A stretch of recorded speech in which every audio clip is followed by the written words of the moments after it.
Across the Golden Triangle, Thailand's northern border trade with China, Lao, and Myanmar. Written by Dr. Thein and Dr. Paul Chambers from the Southeast Asian Institute of Global Studies of the International MBA program here at Payap University. We're delighted that this research has finally come together as a book published by Silkworm Books. If you didn't notice when you came in, Silkworm has set up a table outside. They are giving a discount today, so if you have not purchased a copy, I'm going to make a little plug here, please do on your way out, and you can get both authors to autograph it before you leave. Okay, this is going to be a dual presentation by both Dr. Paul and Dr. Thein. Dr. Paul will start off and followed by Dr. Thein, and then we will have time for Q&A at the end. So without further ado, please let me turn the floor over to Dr. Paul Chambers.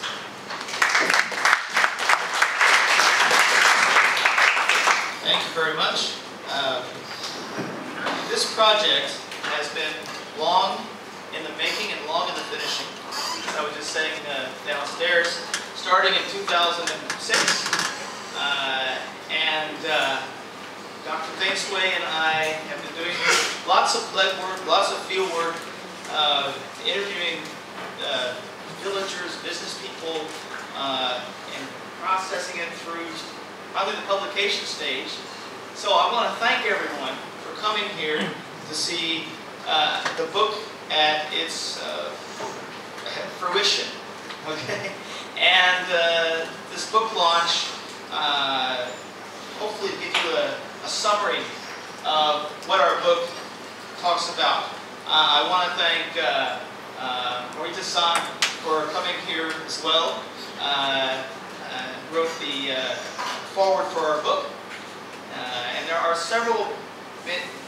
multitudes of people who I'd like to thank, but I will have to save that because it would take probably the entirety of this period to do so. So without further ado, let me just begin. My own interest in this book began after I came to Southeast Asia in 1993.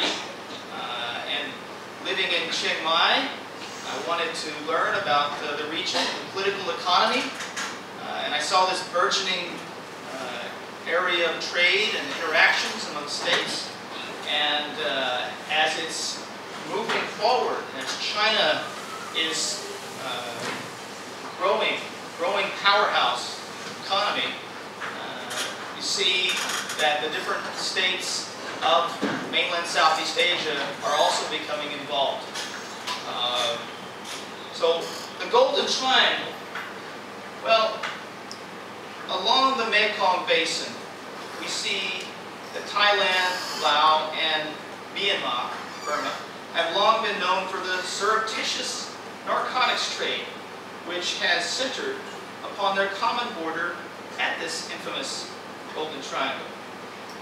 And the area has generally also included China, which has traded goods throughout the region. Ultimately, throughout its history, the Golden Triangle has been valued as a strategic crossroads, existing along a frontier. And there's different definitions of what the Golden Triangle actually is. I mean, you can go to this place called the Golden Triangle, which is where these three countries meet, Thailand, Myanmar, and Lao. There's sort of a triangle there where the brook and the Mekong River meet, but also the borders of Lao, Thai, and Burma. But generally speaking, what we're talking about is a larger swath of geography encompassing northern Thailand, northeastern Myanmar, northwestern Lao. But China is the ever-present shadow. So, why this book? Well, the Golden Triangle has fast become a nexus for commercial, political interaction among these countries. The Golden Triangle provides a means for China to pump its southwestern economy, exit to the sea. The Golden Triangle is an integral part of the north-south economic corridor of the Greater Mekong Subregion. And it is essential to be aware of the intensifying trade across the Golden Triangle as political, environmental, and ethnic challenges have grown. We're not saying in our book that the Golden Triangle is some sort of panacea or utopia, cornucopia. We are saying it's simply a reality of trade with its benefits and disadvantages to many. Okay, the benefits to many as well. Okay, well, to look at border trade, study then is looking at borders. Okay, and we are. Can you hear me now? Okay, sorry about that.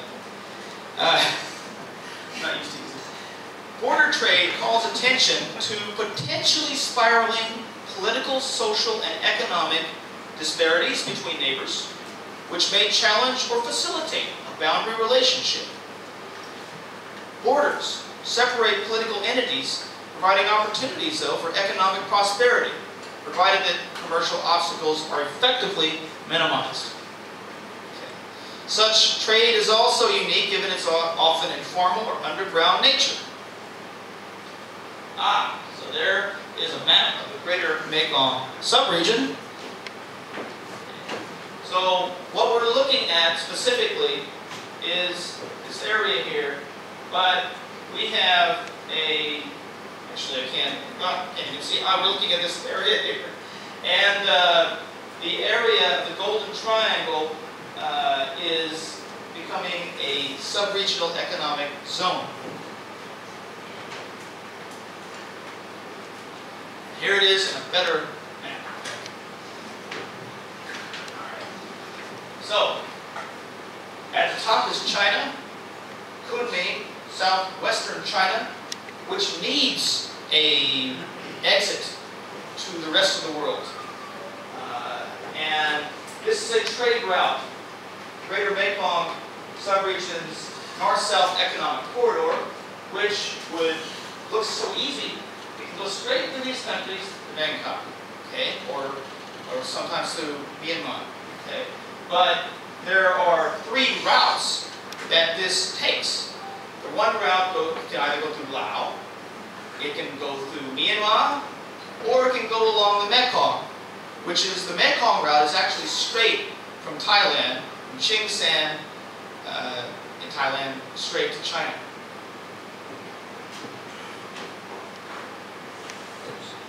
Okay. So, the study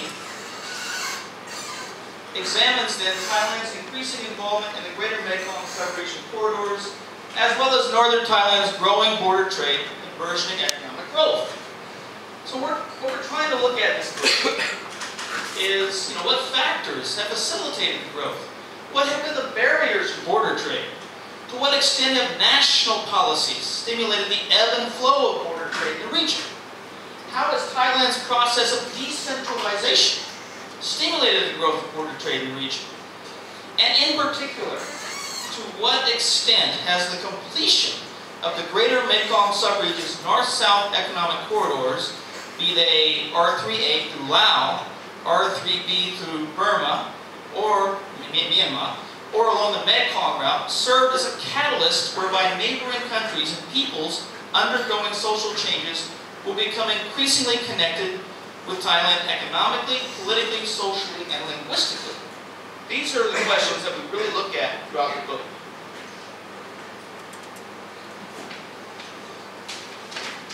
So, to begin to understand these interconnections and this relationship, we frame the discussion by using an image which is called post-classical realism. And it helps to explain the Golden Triangle's community of state interests. Okay. That is, joint collaboration strategies have tended to be driven by states seeking to enhance their power through non-military means. Because of the importance of states in stimulating cooperation, study shifts to this strand of realism as an explanatory tool. Why? Well, because post-classical realism unlike traditional realism, which really just looks at states and military interests, recognizes the growing integration of global markets as being crucial for national economies, and it postulates that states may trade off a degree of military preparedness as well as military and human security if the potential net gains in economic capacity are substantial relative to the probability of security losses. This can happen in 4 ways, which is right up here. By actively seeking changes in international trade patterns, states can also do so by creating more efficient institutions to reduce transaction costs and better ensure property rights. C, by using economic leverage to secure supplies of inexpensive raw materials and other supplies from weaker states. And D, by reducing non-productive expenditures to free up resources for economic advancement. Now, the approach comes close to redefining security to encompass the external economic sources needed for military capabilities, thus creating a sort of economic security dilemma in which states build up their economic capacities to achieve their goals. In fact, 3 factors affect the probability of conflict between states. Technology, technological innovation, which can help facilitate the extraction of resources. Geography, geographic proximity affects access to externally based raw materials. And finally, international economic pressure, which is a key factor if states decide to influence other states in institutions, regimes. So in certain situations, post-classical realism sees a role for domestic level phenomena as well, such as business associations, bureaucratic corruption, even culture. How might this image be applied to the Golden Triangle? Well, the 4 states that we're looking at, Thailand, Myanmar, Lao, and peripherally China as well, they exist today in a hierarchy of asymmetrical economic interconnectedness. Post-classical realism sees China as a rapidly expanding economic powerhouse across Asia and a country which, in the Mekong Basin, has traded off short-term security goals in exchange for longer-term economic objectives, though they are hierarchical. Okay, the approach views post-Cold War Thailand as a rising industrial economy and trade hub in mainland Southeast Asia. Myanmar is a state possessing a sizable military, but only a fragile economy. Finally, relative to her neighbors, Lao PDR is a relatively small and weak state. Post-classical realism sees Myanmar and Lao as basically truck stop states between a larger scale of trade between China and Thailand. Farther afield, this image perceives states such as Japan as maximizing economic capacities through extensive investments and involvement in economic cooperation interests. Okay.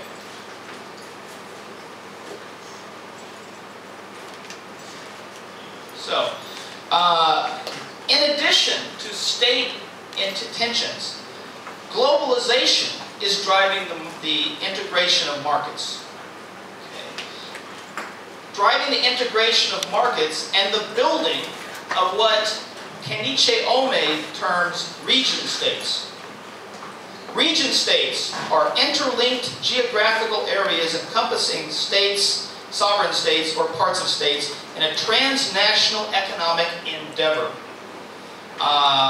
In other words, region states are sub-regional economic zones, what is sometimes termed a SREZ, sub-regional economic zone, and growth polygons.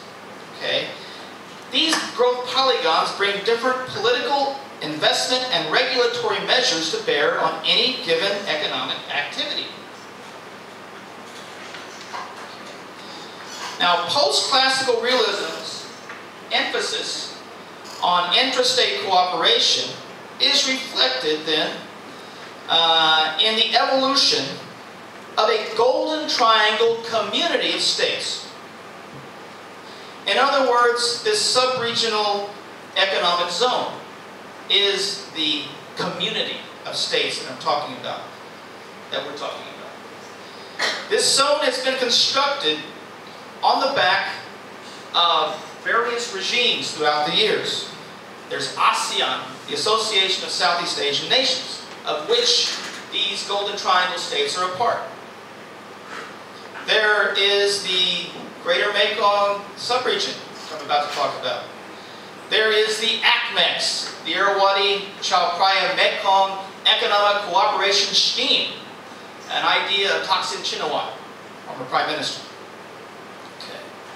And finally, there's the Joint Economic Quadrangular Committee, which is Myanmar, Thailand, Lao, and China. Okay. So, to give a little history of these institutions, we see that ever since the end of the Cold War in 1991, border trade has spiraled up between Thailand and other Mekong countries. In 1988, as the Cold War was winding down, most countries in Southeast Asia initiated policies of open borders with their neighbors. ASEAN states began to vigorously work toward the implementation of an ASEAN free trade area. As the ASEAN members grew closer together economically and politically, increasing numbers of framework agreements were reached among them. And there were other networks of institutions, such as ASEAN, which developed. Okay. Now in Thailand, another phenomenon that occurred was the growth of what Nek Lao Thamatat, famous political scientist in Thailand, refers to as liberal corporatism. And you can see the growth of business associations in Thailand, which were able to make recommendations to the government of Prem Tinasulanon, government at the time in Thailand, and basically influence and push toward the liberalization of economic cooperation in Southeast Asia, but for the benefit of the state of Thailand. Okay. Beyond this, in 1992, we see the creation of the Asian Development Bank-supported Greater Mekong Subregion, GMS, which, besides the countries of the Golden Triangle, includes China, and includes Vietnam, Cambodia, and China's Yunnan province, and Guangxi Zhuang Autonomous Region. Okay.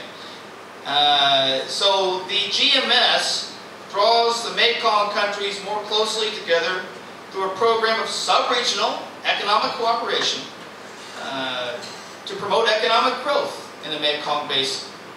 As the GMS advanced, so did frontier commerce among the member states.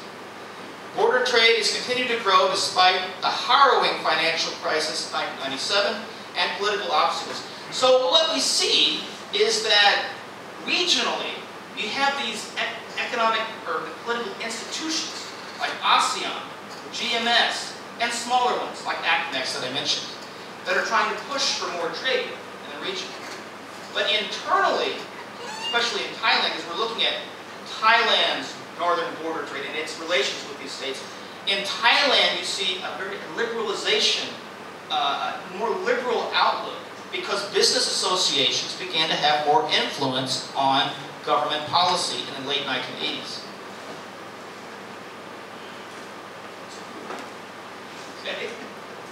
Okay, so again, to reflect back to what I mentioned before, a region state, this study is referring perhaps to the Greater Mekong Subregion.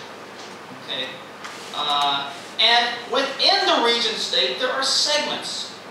So this study then can be referring only to that quadrant encompassing the economic quadrangle, Thailand, Lao PDR, Myanmar, Yunnan, and China. And there's the three routes of the North-South economic corridor within this region state, okay, that I mentioned earlier. Okay. So, looking at the different corridors, I told you about insect. There are 3 parts of insect. R3B, give me some exercise here. It's across here. Okay, trying to get the mic close to my mouth. Not doing a very good job of. And this route goes from Tachilek to Mongla. These are 2 cities in Myanmar today. Okay, so from the Thai-Burmese border to the Burmese-Chinese border. And the main roads in Myanmar are built by the ceasefire organizations, the different ethnic ceasefire organizations with the Myanmar government. So you have the Tachilek Tengtung, was built by the Hong Kong Company, the United Wa State Army. Tengtung Mongla by Asia Wealth Company, the National Democratic Alliance Army. Payap, Mongyong by Greenlight Company of the United Wa State Army's Wei Sui Khan. Tengtung Mong. So basically, what my point is that you have different ethnic armies which help to build these road segments in an agreement with the central government in Myanmar. Okay. And that has made for quite a decentralization of administration across R3B. And amidst this, there has been a lot of strife in Myanmar over the years relative to the other routes. Keep that in mind. There are other routes as well. The construction of roads also enables the ceasefire organizations to control the exploitation of natural resources, particularly timber along these roads. There are also quite a few toll booths along the way. So you have to make some payoffs on your way, but some of them are state-owned, but some of them are not state-owned. Okay. Then we have R3A, which goes through Lao. Okay. This is through Hoi Sai, which is across the river, Mekong River from Thailand, Lao, to Thein, which is on the Lao-Chinese border. And the main roads in Lao, okay, we can see some of them were constructed with mostly with Chinese assistance, but some has been constructed with ADB and Thai assistance as well. And there is a plan then to complete the Mekong Friendship Bridge in Chin Kong. Now, the problem with R3A is that the infrastructure is certainly developing, but it needs to be widened. It needs to be continually paved, the pavement kept up. But what it benefits from is the lack of strife. There is not a war going on. There are not these ethnic armies that are in charge of different parts of it. Okay, so this route so far has a lot more potential than the route across Myanmar. The other route, the other route is across the Mekong River, straight from Chinsan, Thailand to China. Right now, the problem with that route derives from the various dams that China has built upstream, and the fact that there has been a diminishing of water available in the Mekong River. Okay, so each route has some challenges, but the route in Laos seems to be best. How road construction correlates with migration to Thailand? Well, there has been a lot of migration to Thailand in recent years, but those who are building these roads in Myanmar and Laos, you have forced evictions to make way for the roads. And it leads evictees to move to Thailand. Their village has been taken, they're destroyed. Migrants from rural areas move to live closer to the road where there is more electricity, better living conditions. Some of these decide to go to Thailand. Road construction, migrants from mostly urban areas arrive as labor to build roads. Upon the road's completion, there is unemployment, and some of this labor ceases in Thailand. And one other aspect about this labor, a lot of the labor that comes in to these countries come from China, and you have people who build the road, and then they're left looking for work, looking for something to do. And so there are a lot of populations which are moving with the labor that needs to be done. And if there's no labor for them, then they will migrate to where they see the money available and a job available. Okay. Decentralization. This is a major issue, and the book really looks deeply at this. I'll just touch on it here. In Thailand, the central government bureaucrats have almost always controlled the country's official border trade. Okay. Local officials in the private sector have incrementally become more influential. Now in 1992, we saw Decentralization Act come into being in Thailand. And with the Decentralization Act, you see local authorities able to make more decisions about local problems. Okay? I know, this is not the last one. And as such, you see that there are problems sometimes with corruption among local officials, but there are benefits as well. Local people make their decisions. So with that in mind, I'm just going to finish languages along the R3A. Well, there have been, these are lots of traditional minority languages in these areas, but this is my last slide. The socio-linguistic challenge in the North-South economic corridors. With globalization and economic development, there will be greater transmigration from neighboring countries. Chinese, Thai, and to some degree Burmese will become the main languages spoken in the inset. And that's because of the golden rule. Whoever has the gold rules. Okay? More money that the people who have the language are going to be able to draw people to speak their language more generally. Okay? However, each country's political decision on frontier commerce will be the main social linguistic challenge for this region. With that in mind, I will turn it over then to Dr. Thein. And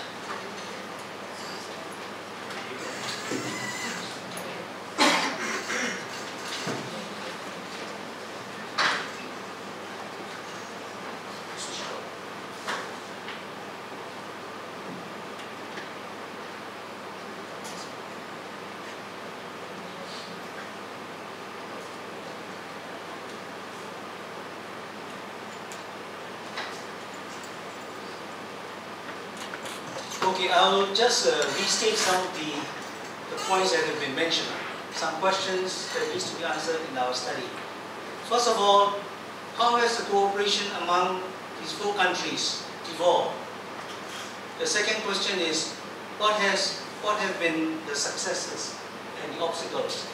And the third, what is the future of the North-South economic corridors? So I will be discussing on these 3 points. Now, Greater Mekong Subregion, we just mentioned, Paul has mentioned, is not only the regional countries that are interested. The main players in whole of Asia, you know, the two booming countries of China, India, and Japan is also very much interested in this region. And nations on the edge of globalizing economy are taking advantages on the way station countries like Laos and Myanmar. They are pushed for liberalization whether they want it or not because of the globalization that is coming into this region. It is a sub-region, no doubt, but we are going to concentrate on the Greater Mekong region of the northern part of it. But when we talk about the Mekong, Greater Mekong, there are altogether 6 countries. Now China, Yunnan province is one, and on the west we have Myanmar, Laos, Thailand, Cambodia and Vietnam. But recently, a few years back, the autonomous region of Guangxi, Chuan joined in. So they are part of China. But this is the 6 countries involved in the Greater Mekong Subregion, or we can say the Peninsular Southeast Asia. And in this region, known as the Golden Triangle, which Paul has mentioned, stays along this river, Mekong, the blue line. So, and we are going to concentrate on the river where the 3 countries has a border. Namely, this is the whole of economic quadrangle that includes Thailand, Myanmar, Laos, and the province of Yunnan through the river. And in our study, we are concentrating the Chinese, as you know, they are having this new long-term policy of Great Western Development Plan. Yeah, because Eastern Coast have been developed, so on the Western Economic Development Plan, they are looking for outlets and found that the outlets from Western China is through Thailand. So this is getting more and more important, and under the ADB Greater Mekong Subregion, Yunnan, Kunming is trying to get their goods, get the raw materials through this North-South Economic Corridor. Although the Greater Mekong Subregion plan, when you talk about North-South Economic Corridor, it's both this 2 red line which we study, plus the one going through Hanoi and Haiphong. But in our study, when we talk about North-South Economic Corridor, we are concentrating only on the Golden Triangle. There's a border between Laos, Myanmar and Thailand. Now in that, Laos, Myanmar and Thailand is the only northern region where Mae Sai, Tachiling is one area we study, Cheng Kong and Hui Sai on the banks of the Mekong River that goes into China through Port Thein, and the Cheng Sen Port, there's a sea route that goes up the river. And we are looking from the Thai side. So when you look at Thai side, the Chiang Mai Chamber of Commerce play a very important role in terms of business and growth. But one thing I want to add here is the civil society can play a big role also. Recently we hear that NGOs have been pushing towards the diminishing Mekong River water basin. So it is not only the state sector, but the private sector has a big role. That's what we mentioned in the book. And we don't want the 2 small states like Myanmar and Laos become a way station. The border trade has skyrocketed since 1988. The growth of the commerce is increasing, but we need to make sure that it is a positive sum game, not a zero sum. When you say zero sum is 50-50 or 75-25, we want to have more than 100%. So the aim of this GMS is to have a positive sum game. Of course, there are a lot of obstacles. Cheng Sen, Hui Sai, Mae Sai, Tachiling, and the port of Cheng Sai. As Paul mentioned, there are a lot of transit taxes, a lot of bribery, corruption still going on, a lot of construction delays, dirt infrastructure. Infrastructure, some places are still very underdeveloped, and there are a lot of bureaucratic inefficiency. In addition, there has yet to be a clear harmonization of trade rules. The cross-border trade rules are still being discussed among these countries, so that there will be only one taxation, only one custom checking instead of you check 3 times. But at the same time, each country has own rules. They want to have what is known as the non-trade barriers. You can add in this custom, the regulation, which is not part of the tariff. And these are the hurdles that we need to cross in this border trade. Now at the same time, as we develop the northern part of Mekong, a lot of dams has been constructed. Now in the lower part, here you see the children playing and the drop affecting Thai, Lao border. The water level is going down and that creates navigation problem on the Mekong. And now just to have a look at the border trade or the trade between these countries that we are studying, you find that since 1999, the growth of exports from Thailand to China has skyrocketed. Similarly, Myanmar and Laos to some extent also have increased. Similarly, in the import side also you see the same similarities. Imports have increased both to China, Myanmar, and to some extent in Laos. But there's a lot of Chinese influence in this area. Although there's a truck stop, that's what Paul was mentioning, a way station for Laos and Myanmar, they are aware of it. And recently, there's a plan to build a bridge between Laos and Myanmar, so that part of the benefits that being reaped doesn't go only to Thailand and China, but also to Myanmar and Laos. Thailand itself has one of the many corridor options, which is beneficial. They can use the Yunnan through the Mekong basin, or they can use the two roads that we just mentioned. But at the same time, the economic corridors through Myanmar and Vietnam are other alternatives for China.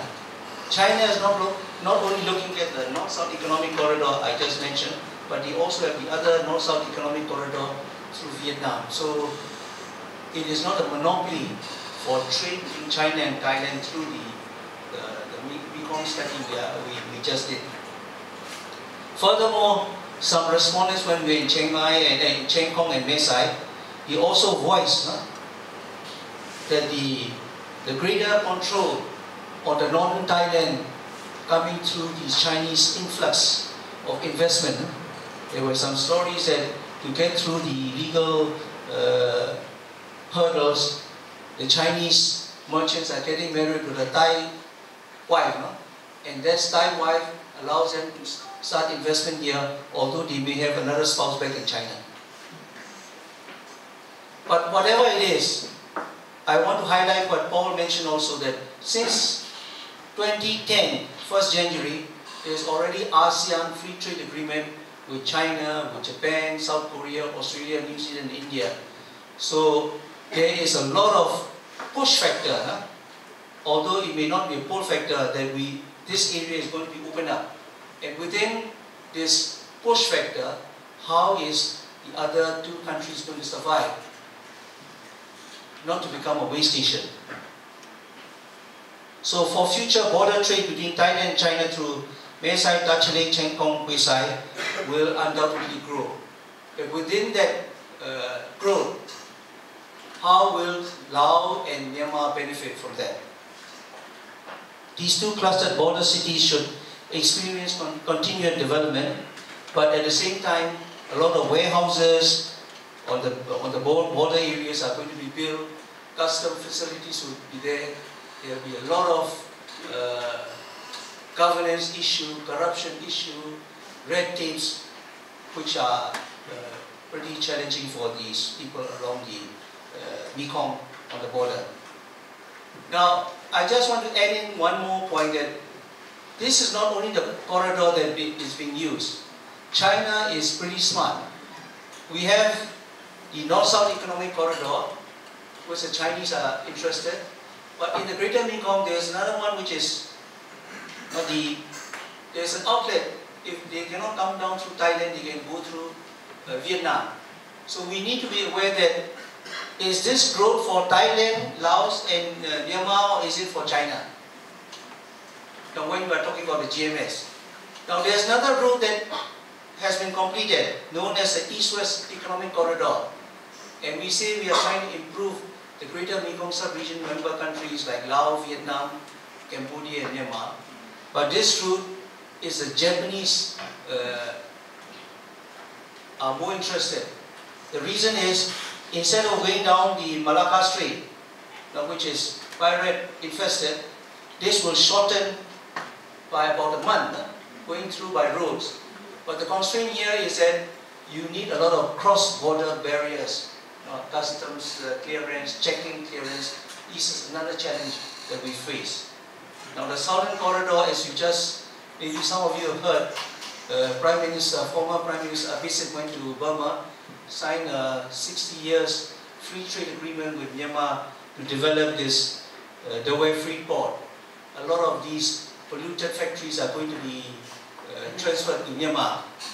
But recently we heard that Myanmar has come up with a new environmental law. So it may not be as easy as what these businessmen thought. Similarly, another one going through Vietnam. Now apart from this, there are two new corridors that the Chinese are looking at. The Western Corridor, I'm sure most of you have heard about it, that goes from Kunming to the Bay of Bengal through Burma. The Sittwe, they are going to build a oil, road, railway corridors. And in Asia, the two giants, the booming India and booming China, they are going to connect also through the Northwestern Corridor, Assam, through Myanmar to Kunming. So sometimes we are looking at it and is it beneficial for the Mekong countries or is it going to be beneficial for China, Japan and India? Now these are the questions. Now, I just want to highlight the table 6.1 in the book. And if you look at it, I won't go into detail, the highlighted red color. In Thailand, not the northern part, Bangkok, Chiang Rai, so on, the cost effective, not only $28, $3 per ton. The cost, the kilometers, its reliability is pretty good. And if you look at China from Botan, Lao border, again transportation good, the cost is only $71 per ton, maximum. But in the case of Laos, being underdeveloped, you have the cost is pretty high. And that's the reason the R3A was very important for the Thais and the Chinese businessmen. So let's remember that it's for the Thai and Chinese businessmen. So in the book we have highlighted whether this road, is it good for Laos, is it good for Myanmar, or is it good only for Thais and the Chinese businessmen. So if you develop with capital investment in Laos, what are the beneficial? Is it the Laotian people who benefit or is it the Thai and the Chinese? These are the questions. So in conclusion, the finding that we found is that public policy is very important in order that we have a smooth flow of trade as well as human resources. But there are also other non-trade barriers. Since January 1st, 2010, there is an ASEAN Free Trade Agreement, ASEAN-China Free Trade Agreement. But within the free trade is zero tariff. But when you send things from one country to another, you have all non-trade such as country of origin, health certificate, pesticide clearance. This can create a lot of problem. A few years back, a lot of Thai products going to China through Yunnan. Fruits and vegetables were rotten in warehouses in Yunnan because there were no certificate and Chinese would not let it go. So we need to make sure that we have done all our homework, making sure these non-tariff issues are resolved. And the second point is strengthening the infrastructure, both in terms of administrative as well as the logistics infrastructure should be in place. Unless these are done, the North-South Economic Corridors or the studies we have made will not be efficiently implemented. Another policy issues, we need to have a standardized custom procedures. The four countries have different procedures that needs to be streamlined so that the businessmen or traders know what rules to follow. Now the transport arteries that goes through Myanmar and Thailand, as we mentioned, I just want to mention that the routes going through Laos, The lower part is funded by Thai. The upper part is funded by the Chinese. The middle part was funded by the Asian Development Bank. So the Laos have the concessionary loan. But in the case of Burma, because of the economic sanction, there were no foreign assistance. So they did it through the build, operate and transfer. And that's where the ceasefire routes, they build those roads and they collect the tolls. And some of our members have gone through that road. There were many toll stations and you have to pay. But in a way it was good that they would take care of the road. But unfortunately, they were taking the toll fees, but they didn't repair the roads. So there's a lot of administrative setup that needs to be built. But in the case of Laotian side, there's an agreement, as I was mentioning to Morita-san. I'm not criticizing ADB, I was with the ADB before also. The governance, the rules that was to be implemented under the loan, which includes the maintenance of the road and toll station. When we went on that trip, there were no toll station, no collection of fees, so there's no maintenance. And recently we heard those people coming down that road, a lot of potholes now. So the sustainability and the maintenance is one of the lessons we learn. Is no use building new roads, building new infrastructure if the maintenance and the sustainability mechanism is not in place. Now another question is peace on the border areas. Unless there's peace, there will be trade. If there's no peace, no security, there could be a hindrance, especially on the Mekong River. But one point that we are happy to say is that under the quadrangle, China, Myanmar, Laos and Thailand, they have got a forum whereby they could get together. So recently in Beijing, considering the Chinese sailors that were killed, they have come up with new mechanism, making sure that this kind of affairs will not happen again. Now on the completion of Cheng Kong Kwe Sai Friendship Bridge, this is from Cheng Kong to Laos. Originally it was the Japanese who were going to build, but due to the economic situation in Japan stepped away. And now the Chinese say they're going to build. So for a recipient country, sometimes we cannot build, not because we don't want to build, we don't have the fund, we depend on external sources. And external sources has their own priority also. And there are delays because of that. Now in our book we have a big portion on the development of this Shenzhen port. Because the riverine transport is cheap, a lot of port development, Shenzhen port is to be developed. But unfortunately with the change in government of Thaksin and later on the political instability in Thailand, a lot of things have been delayed.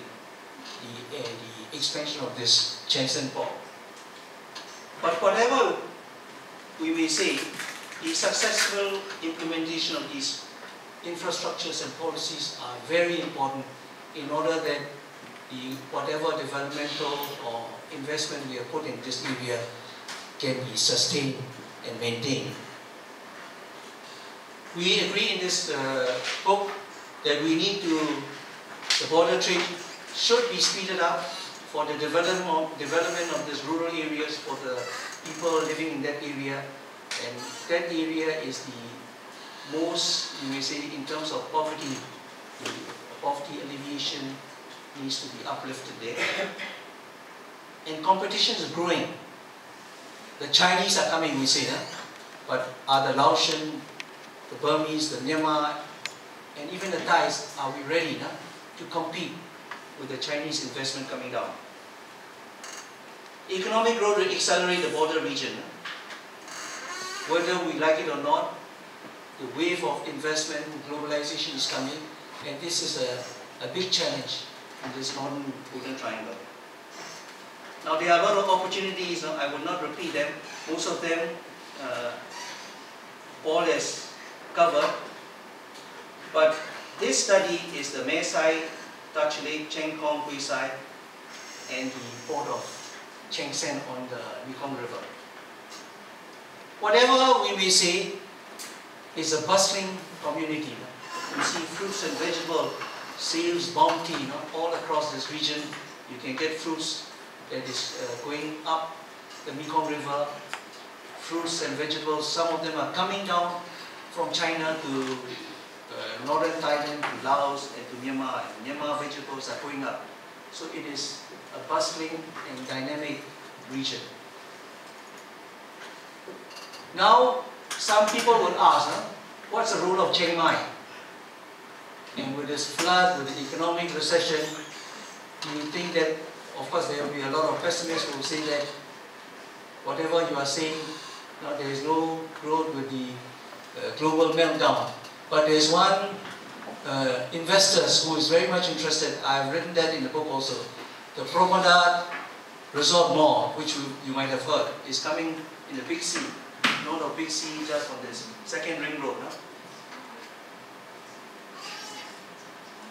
Do you think that Chiang Mai and northern Thailand, there is a big potential? There's a potential of 5 million residents. The spending of mid and higher class households are over 1100,000. We mentioned in the book that it will be completed in 2011, but unfortunately there's a delay. The latest information we've got is by end of 2012, because those of us living in Chiang Mai knows that there's only Airport Plaza. The other malls are insufficient or not up to standard, so we do need a mall. And these Dutch conglomerates are coming. So I want to end on a high note that whatever the reason is, Chiang Mai has a big potential. Investors are still coming in. And with the flood in the south, people are coming to the north. This is the resort mall. So thank you. And I have put them in 5 languages.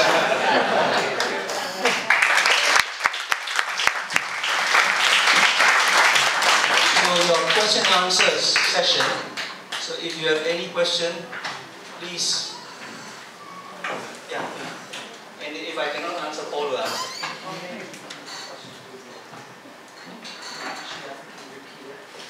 Now the question and answer session. So you give your question and I'll repeat so the audience can understand what the question was. In terms of, I guess,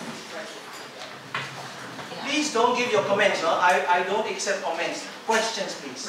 We don't want your essay or. We want your questions. no essay. In terms of geopolitical consideration, since these economic groupings kind of facilitate or provide a route for China to play a more increasing role in this region, right?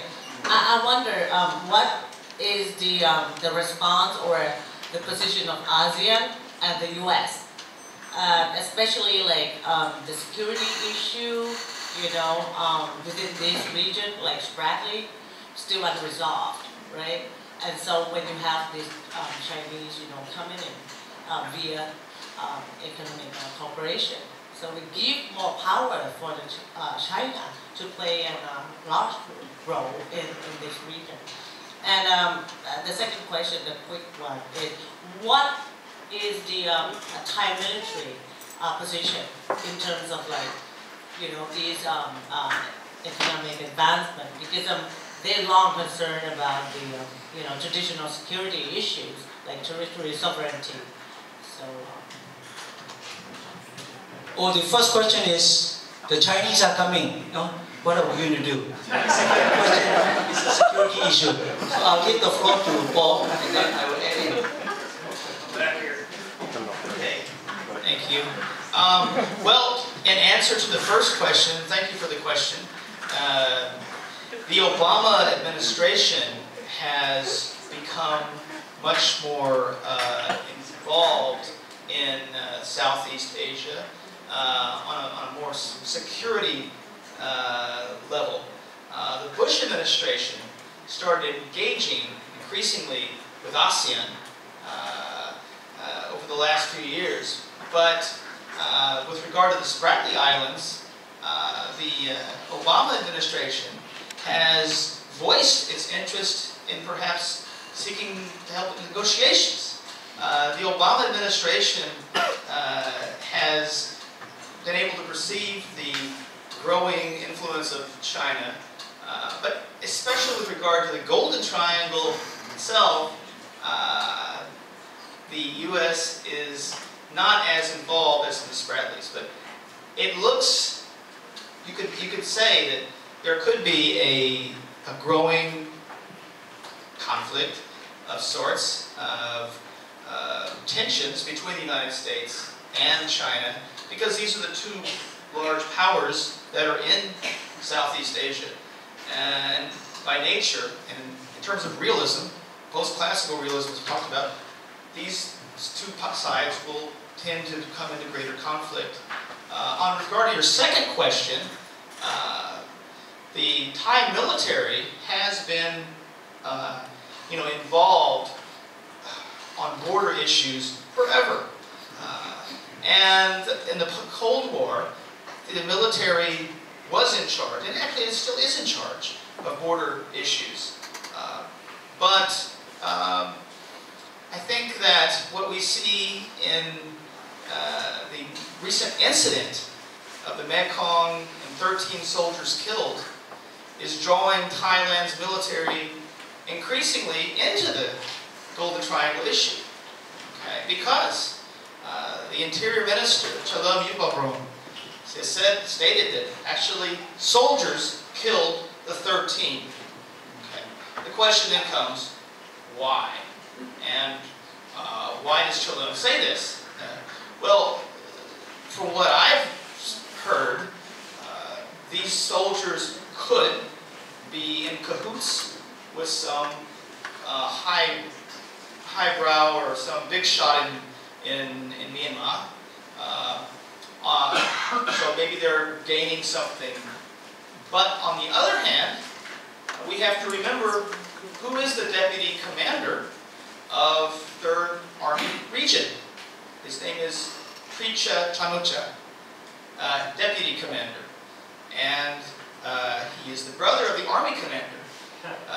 So you could see how this could bring further problems between the Yingluck government and the army, with Prayut and Yingluck at odds. So this could be in a further game with regard to that. It's very interesting though how the army is being drawn into this. Thank you. On the Spratly, I just want to add in, if you look at maps published by China, the whole of South China Sea is part of China. But you mean the South Sea? Huh? South Sea, not South China Sea. No, I'll come to that. South China Sea is part of China. But if you ask the Vietnamese, it is the East Sea. It's not South China Sea, East Sea. If you ask the Filipino, it's West Philippine Sea. And one thing that we hear now, they are now naval maneuver between the Philippine Navy and the US Navy on the West Philippine Sea.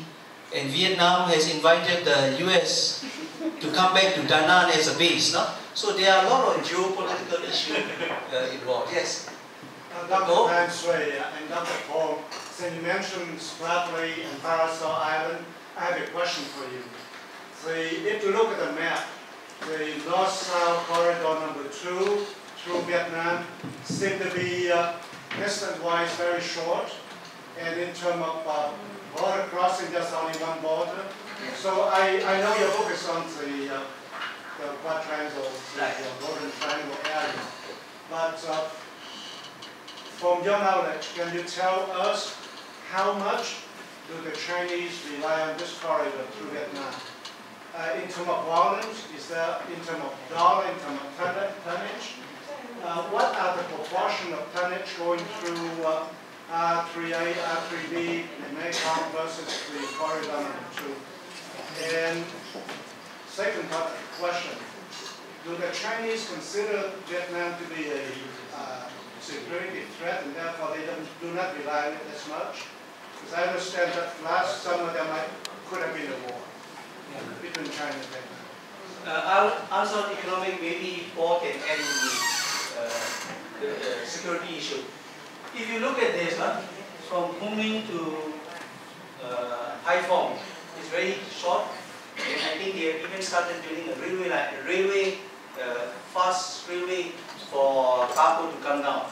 But the question is, the Chinese has very low priority. They have seaport here, Chan. They still have to go through the Malacca Strait. So it will reduce only a small portion. You still have to go to the sea coming down, whereas this one will reduce. And the third one we are interested in the Burmese or Myanmar port is that all this oil and raw material can go straight and reduce 11 to 1 month delays if you go by shipping route. So that's the reason they are interested in North-South Economic Corridor. And apart from GMS, ASEAN Secretariat is also talking about a railway, ASEAN railway going from Singapore right up to Kunming. Yeah, and I just wanted to add that in addition to that economic logic, distance, then I think you have to remember that the last land war in Asia was between Vietnam and China back in 1979. And so there's a lot of distrust. And that delays these sorts of processes. So in addition to that economic logic, there's the tension. Yes. So is there any way to measure? Have you been able to measure at all? Like the question was tonnage or dollar in between the two corridors. Is there any way? In our study, we didn't compare the Vietnam corridor and this corridor. We were only looking at the Golden Triangle study. So our study is limited to that area. So maybe this is a good point. That in future we can study the comparison, the comparative advantage, which one is better. Yes. Any other question, please? Yes, Dr. Chambers had mentioned that with the opening of the borders, it causes, let's say, a military vulnerability. How would China become vulnerable with this increased trade? No, what I mean is vulnerability for the weaker states. That's what I meant. Okay. I wanted to also emphasize, as I said, there is a hierarchy of asymmetrical interconnectedness that reflects military as well. But post-classical realism is try to emphasize the economic security dilemma over the traditional military security dilemma of the realists. Yes.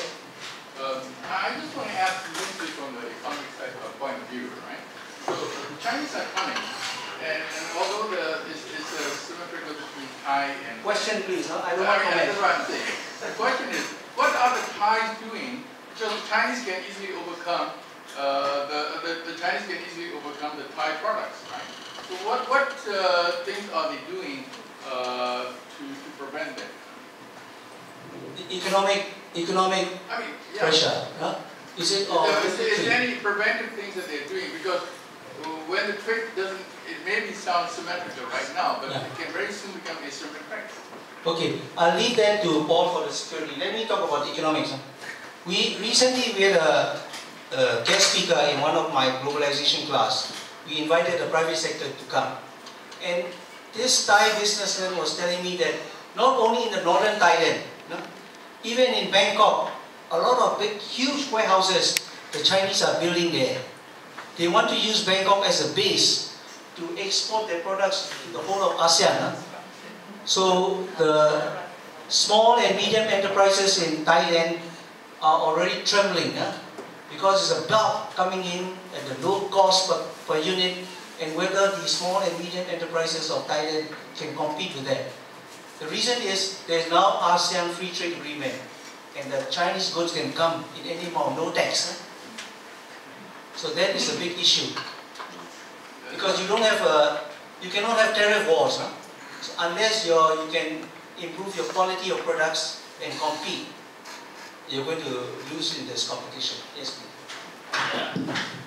And to add to that, China's growing economic clout in Greater Mekong Subregion allows it to wield tons of political pressure, political influence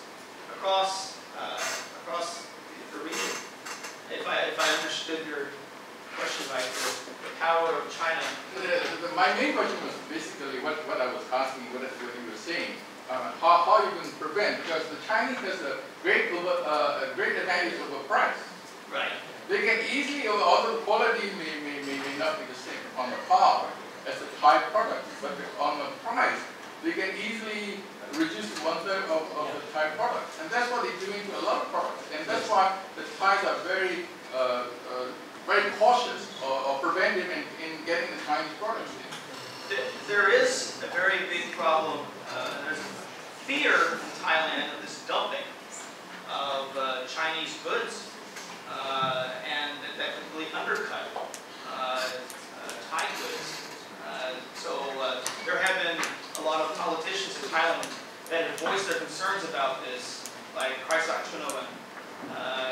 And so it's certainly a fear, but as Dr. Thein pointed out, and as you yourself, the Chinese are coming. Okay? We can only create some preventative measures, but they are a bull in the China shop. They are China. And let me add one more. Out of the 10 ASEAN countries, there is a flexibility, or they delay this free trade agreement for the 4 weaker countries: Vietnam, Cambodia, Laos, and Myanmar. For these 4 countries, it will be effective in 2015. So now we have a lot of articles coming out from these 4 countries that unless our manufacturing base are small and medium enterprise catch up in terms of quality and competitiveness, all of them will be sinking with the Chinese goods coming out. Even now, Indonesian small and medium enterprises are also crying now, a lot of influx of Chinese goods. Yes. On the security sector, we can send the Occupy Wall Street to China. This is a question about India.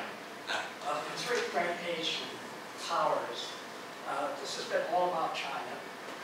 Japan is not geographically proximate, but India is. I see this very sort of interesting track there. The old Burma Road. Yes, it works. Geographically extremely hard to make much of, I would think. But my real question is, what does India of this sort of Chinese inroad? Is it of no interest to them, or are they thinking also of points and routes and getting a part of this game? I think that you are right. They don't want to be left out, India. And the influence in Burma or Myanmar by Chinese is getting stronger and stronger. So another strategic reason is in this part of India, there are a lot of, after I think the liberation group, Naga group, they have been going to China to get support, and so they want to make sure that there is this road infrastructure. So in case if they want to catch them or with the Burmese support, they could make sure that the support from the security reason.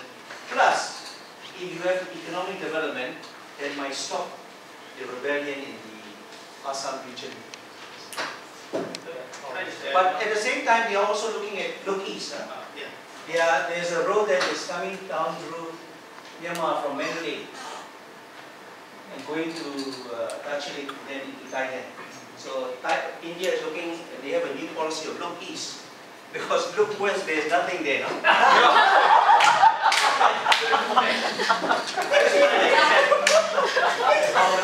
I just wanted to ask, Southeast Asia has traditionally been in China's backyard, and in the orbit of China, so to speak. India is acting reactively in many ways to promote Chinese power, and it's very new.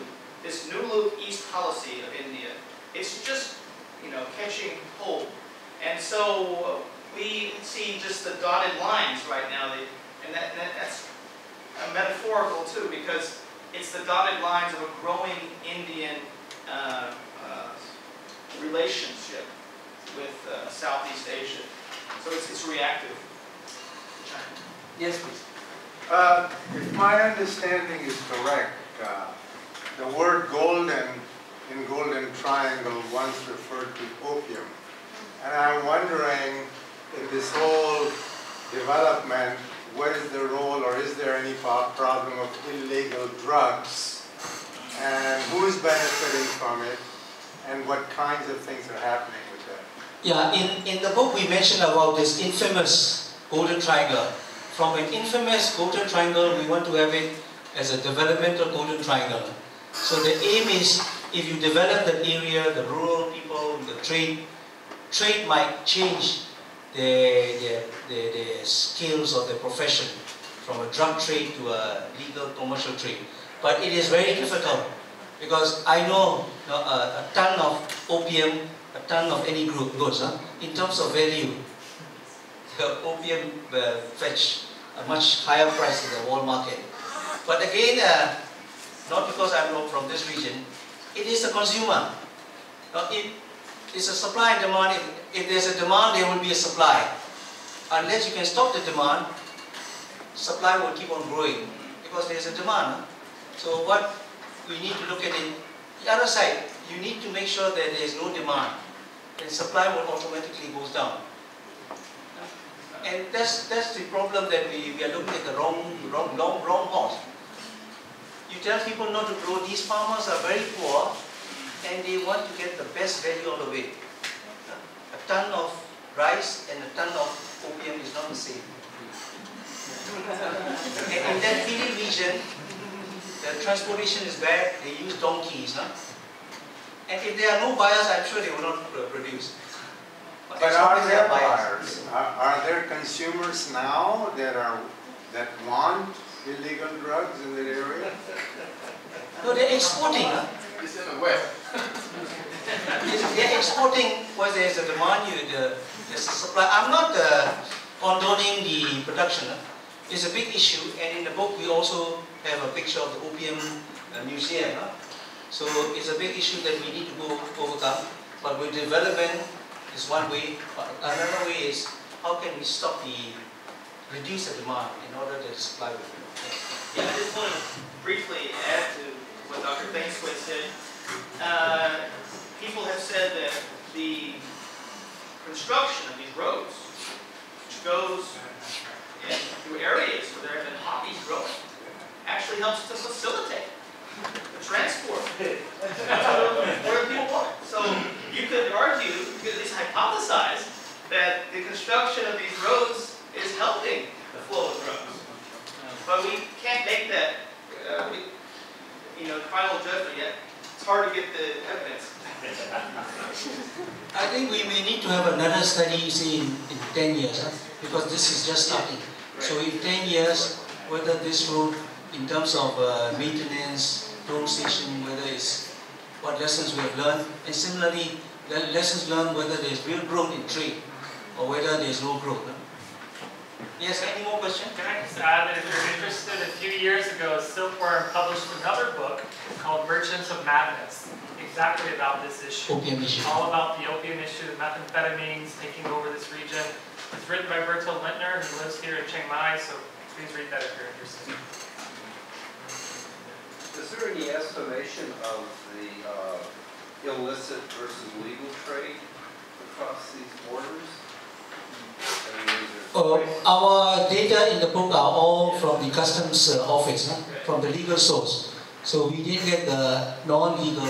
But when we interviewing people, what we heard is on the Tachilik Mesai side, not the Laotian side, every day there are 20 to 30 trucks full of goods going from Thailand into Burma. And there are about 10 to 15 or 20 bowsers of petroleum going into Burma. So if those trucks goes in, I'm sure these trucks have to come back with commodities. And because of the new infrastructure, there are now 3 bridges across Tachilik and Mesai. So the volume of traffic has increased. But one answer we got is because the Myanmar side, they were building the new capital, the Naypyidaw. So a lot of things they want is closer, coming through Tachilik, then going down to Rangoon. So a lot of these are cement, steel that are going towards the construction of the new capital. Thank you. Any more questions? Maybe we, yes, two more no? After the Seattle or Reverend. We have another one. Yes. Please. There's a lot of talk about economic growth, and the road also talk about so it will be open the boomer to the world. But do you think that this road open for the human rights or democracy into the boomer government has any message to deal with it? No, the question is the roles related to human rights and democracy. Would you like to answer?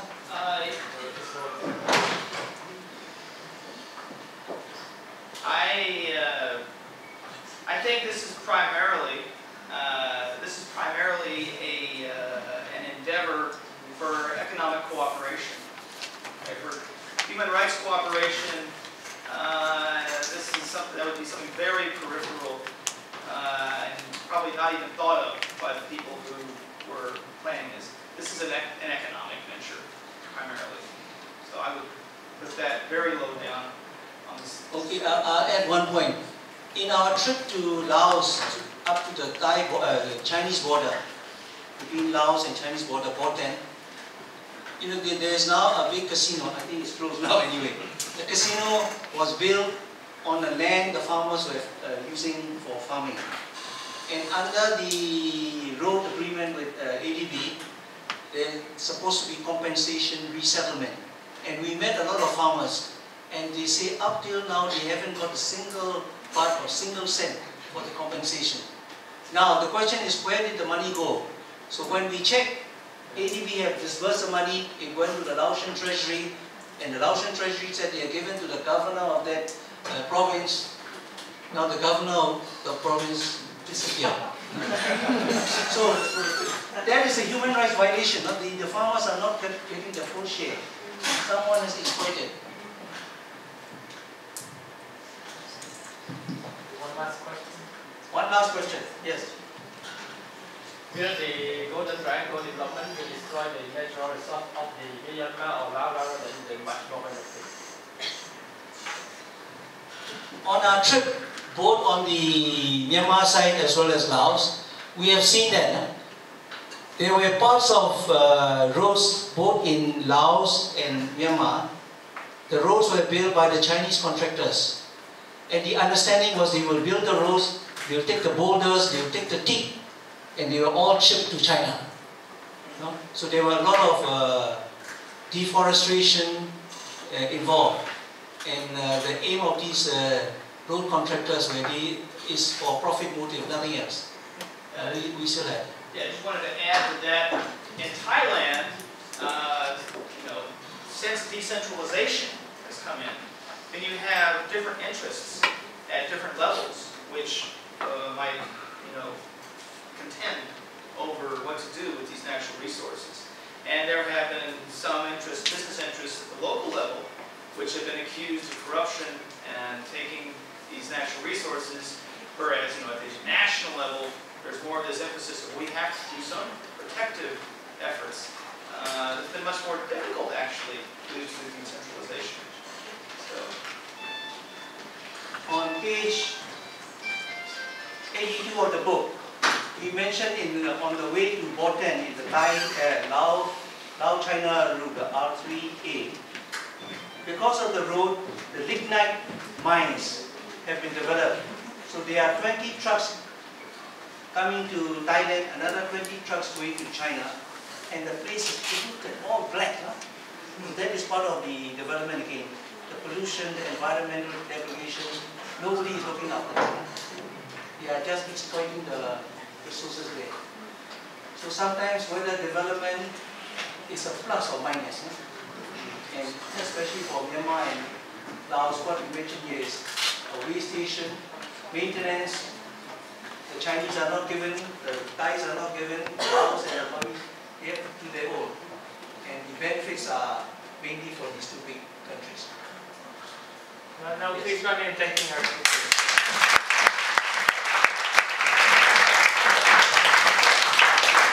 just make a few quick announcements before we disperse. We've gone over time, so unfortunately our Silkworm book distributors have gone home. But if you would like to get this book, it's readily available throughout the city in Suriwong Bookstore, Asia Books in Central, Airport Plaza, many different bookstores you can pick it up.